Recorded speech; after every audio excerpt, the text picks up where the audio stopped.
Hi friends, welcome to serials கொண்டாட்டம். நம்ம ஆடுகளம் சீரியலில் இப்போ என்ன இன்ட்ரெஸ்டிங்காக போயிட்டுருக்கு அப்படின்னு பார்த்தீங்கன்னா, அர்ஜுன் வந்து ஒரு பெரிய ட்விஸ்ட் வைக்கிறாங்க. 2 எஸ்டேட்டையுமே வந்து சேதுக்கு வந்து மாற்றி கொடுக்குறதா சொல்லியிருக்காங்க. ஆனால் நம்ம ஸ்ருதி அபிமாமா தான் வேணும்னு சொல்லிட்டு அடம் பிடிக்கிறாங்க. இந்த வீடியோவில் அந்த ட்விஸ்ட்டை தான் பார்க்க போகிறோம். வீடியோவுக்கு ஒரு லைக் கொடுத்துட்டு இன்னும் நம்மளை சப்ஸ்கிரைப் பண்ணாமல் இருந்தீங்கன்னா சப்ஸ்கிரைப் பண்ணிக்கோங்க. வாங்க இப்போ நம்ம வீடியோக்குள்ளே போயிடலாம். நம்ம அர்ஜுன் வந்து சொல்லிட்டாங்க, 2 எஸ்டேட்டை எழுதி கொடுக்குறதா சொல்லிட்டாங்க. அதுக்கப்புறம் சேதுக்கும் சுபத்ராவுக்கும் ரொம்ப சந்தோஷம். ஆனால் வந்து ஸ்ருதிக்கு இந்த விஷயம் பிடிக்கவே இல்லை. ஏன்னா அம்மா அப்பா வந்து சொத்துக்காக தான் ஆசைப்படுறாங்க அப்படிங்கிற விஷயம் வந்து ஸ்ருதிக்கு இப்போ தான் வந்து அதோட உண்மையை வந்து தெரிய வருது.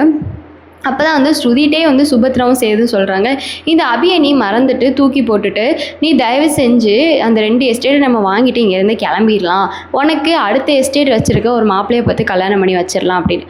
அதுக்கு ஸ்ருதி வந்து செம்மையாக கோவப்பட்டு அவங்க அம்மாவே கொலை பண்ணுற அளவுக்கு துணிஞ்சிட்டாங்க.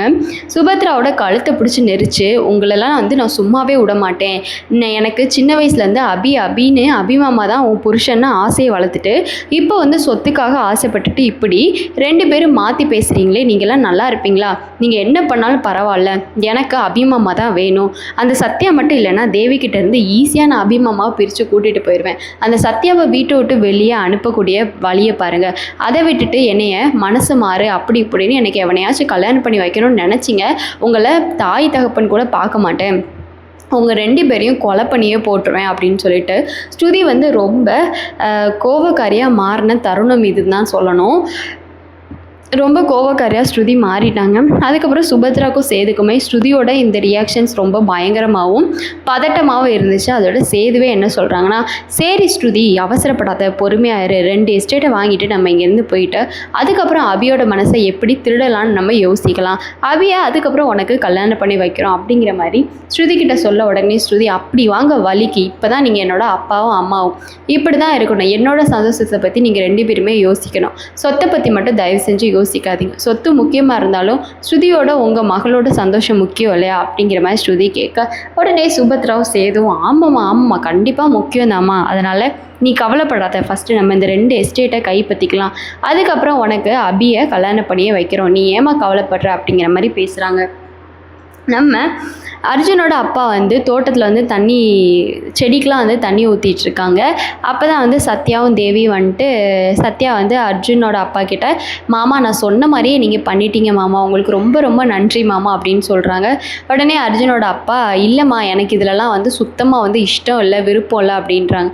அப்போ தான் நம்ம சத்யா, ஏன் நீங்கள் கவலைப்படுறீங்க, அதெல்லாம் யோசிக்காதீங்க, அதான் வந்து சேது அவங்களுக்கு சொத்து தான் கொடுத்துட்டோம்ல, அவங்க வீட்டை விட்டு வெளியே போயிடுவாங்க அப்படின்னு சொன்னோன்னே அர்ஜுனோட அப்பா, இல்லைம்மா நான் அதை பற்றி சொல்லலை, நான் பேசுகிறது உன்னை பற்றி தாம்மா, அர்ஜுனுக்கும் உனக்கும் இப்படி சண்டை வருதுல்லம்மா, அது எனக்கு தெரியுது, உங்கள் 2 பேருக்குள்ளே என்ன நடக்குதுங்கிற விஷயம் எனக்கு புரியுதுமா கொஞ்சம் கொஞ்சமாக அப்படின்னு சொல்லுவோம். உடனே தேவியும், ஆமாம் சத்யாக்கா, நீங்கள் நல்லா யோசித்து பாருங்கள், அர்ஜுன் வந்து இந்த ஐடியாவே வந்து சத்யாவோட தான் சொல்லிட்டு செல்வநாயகி பேரில் மொத்த சொத்தையும் மாற்றுங்க, அதுக்கப்புறம் அதில் இருக்க 2 ரெசார்ட்டை சேது மாமாவுக்கு எழுதி கொடுங்கன்னு அர்ஜுன் சொன்னது சத்யாவோட ஐடியா தான் சொல்லிட்டு அர்ஜுன் சொன்னது பொய் தானே, நீ அந்த ஐடியா கொடுக்கல தானே சத்யா அப்படின்னு சொல்லிட்டு தேவி கேட்க, ஆமாக்கா நான் அந்த ஐடியா கொடுக்கல அப்படின்னு சொல்லிட்டு சத்யா வந்து மனசுக்குள்ளே யோசிச்சுட்டு அமைதியாக இருக்காங்க.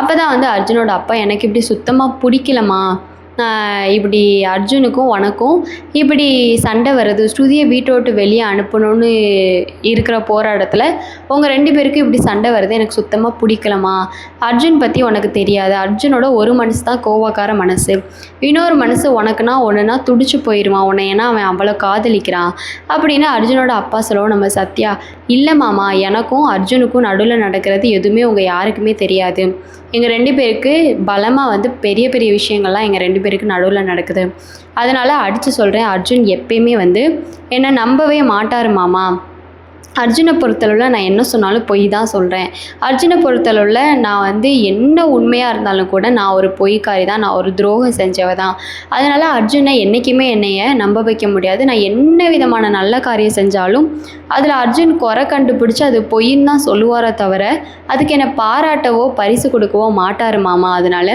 அர்ஜுனை நம்புறதுல இனி வந்து லாய்க்கே ஆகாது, நம்ம ஆக வேண்டிய வேலையை பார்க்கலாம் மாமா அப்படிங்கிற மாதிரி சத்யா வந்து அர்ஜுனோட அப்பா கிட்ட சொல்ல உடனே அர்ஜுனோட அப்பா, என்னம்மா நீ தான் இப்படி சொல்லலாம், ஆனால் அர்ஜுன் அப்படி கிடையவே கிடையாதுமா, நீ தான் அவனை இப்படி நினச்சிட்ருக்கே அப்படிங்கிற மாதிரி சொல்கிறாங்க. அப்போ தான் சத்யா வந்து எவ்வளோ சொன்னாலும் உங்களுக்கு புரியாது மாமா, அது எனக்கு தான் புரியும் அப்படிங்கிற மாதிரி சொல்லிவிட்டு அங்கேருந்து போயிடறாங்க.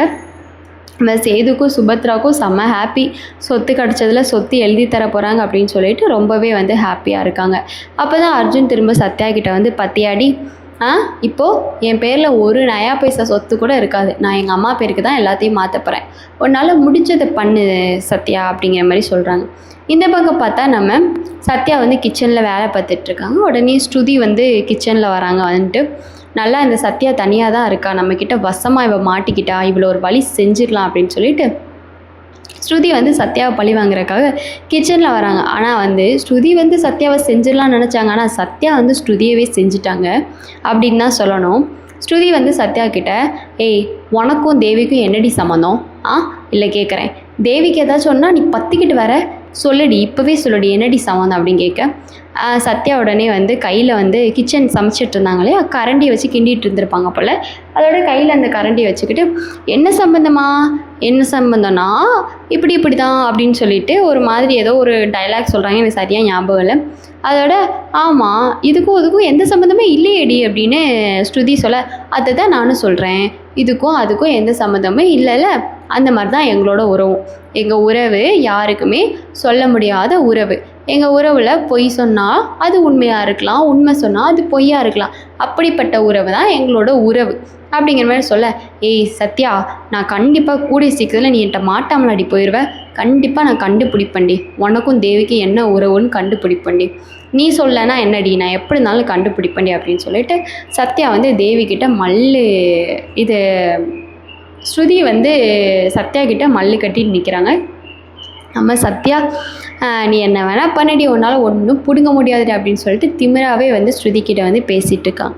உடனே ஸ்ருதி கோவப்பட்டுட்டு சுபத்ரா கிட்ட, அம்மா அந்த சத்யாவுக்கு ரொம்ப திமிருவான், அந்த சத்யாவுக்கு எவ்வளோ தைரியம் இருந்தால் அந்த சத்யா வந்து என்னையவே வந்து சவால் விடுவா, என்கிட்டே வந்து சவால் விட்டு பேசுகிறாமா, ஆனால் அந்த சத்யா வந்து சும்மா இல்லைம்மா, அந்த சத்யா பெரிய ஒரு பிளான் பண்ணுறா, ஆனால் அது என்ன பிளான் தான் எனக்கு தெரியல, அது என்ன பிளான் தான் கண்டுபிடிக்க முடியல, அந்த சத்யா என்ன பிளான் பண்ணாலும் அதில் அவனால் ஜெயிக்கவே முடியாது, அதில் நான் குட்டையை கலப்ப தான் போகிறேன், என்ன வேணால் அந்த சத்யா பண்ணட்டும், எதாக இருந்தாலும் பார்த்துக்கலாம் அப்படின்னு சொல்லிட்டு ஸ்ருதி வந்து சுபத்ரா கிட்ட பேசுகிறாங்க.